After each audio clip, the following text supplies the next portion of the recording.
आप सभी ने शायद सुना होगा कि आज के समय में वैज्ञानिक मंगल मार्स पर जीवन की संभावना तलाश रहे हैं। यह सुनने में थोड़ा अनोखा और रोमांचक लगता है ना?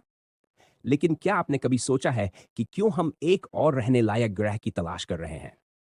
हमारा प्यारा ग्रह पृथ्वी, जिस पर हम रहते हैं, आज कई समस्याओं का सामना कर रहा है। बढ़ती जनसंख्या, प्राकृतिक संसाधनों का तेजी से खत्म होना और पर्यावरणीय बदलाव जैसे ग्लोबल वार्मिंग हमारी पृथ्वी को धीरे धीरे कमजोर बना रहे हैं। इसलिए वैज्ञानिक भविष्य के लिए एक ऐसे ग्रह की तलाश कर रहे हैं जो हमारे लिए एक बैकअप प्लान बन सके। अब सवाल उठता है कि मंगल ग्रह ही क्यों? मंगल ग्रह पृथ्वी के पड़ोसी ग्रहों में से एक है और इसका वातावरण अन्य ग्रहों की तुलना में थोड़ा अनुकूल है। वहां दिन और रात का चक्र पृथ्वी जैसा ही है और वैज्ञानिकों को वहां पानी की मौजूदगी के संकेत भी मिले हैं।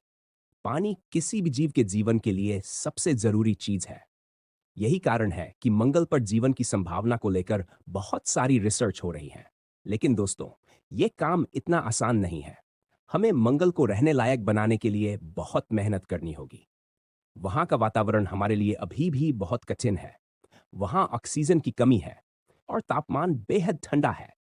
इसलिए वैज्ञानिक वहां कृत्रिम रूप से ऑक्सीजन और खाने पीने की चीजों का इंतजाम करने की कोशिश कर रहे हैं। आपने शायद फिल्मों में देखा होगा कि लोग स्पेस सूट पहनकर मंगल पर घूमते हैं। यह सच्चाई से बहुत दूर नहीं है। अगर हम मंगल पर जीवन की शुरुआत करते हैं, तो हमें अपने शरीर को वहां के माहौल के अनुकूल बनाना होगा। मंगल पर जाने और वहां कॉलोनी बनाने का एक और फायदा यह हो सकता है कि हम नई टेक्नोलॉजी का विकास करें जो हमारी पृथ्वी पर भी समस्याओं को हल करने में मददगार हो। लेकिन दोस्तों, क्या आप जानते हैं कि यह सब कितना महंगा और जटिल काम है? इसे सफल बनाने में दशकों लग सकते हैं। और सबसे महत्वपूर्ण बात यह है कि हमें अपनी पृथ्वी को बचाने के लिए अभी भी मेहनत करनी होगी, क्योंकि चाहे हम कहीं भी जाएं, पृथ्वी जैसा खूबसूरत और जीवनदायक ग्रह हमें शायद ही कभी मिलेगा। तो चलिए, मंगल को समझने और वहां संभावनाएं तलाशने की बात तो सही है, लेकिन हमें अपनी जिम्मेदारी नहीं भूलनी चाहिए। पृथ्वी हमारा पहला घर है और इसे बचाना हमारी पहली प्राथमिकता होनी चाहिए। आप इस बारे में क्या सोचते हैं? क्या हम एक दिन मंगल पर जीवन जी पाएंगे? नीचे कमेंट में जरूर बताएं। धन्यवाद।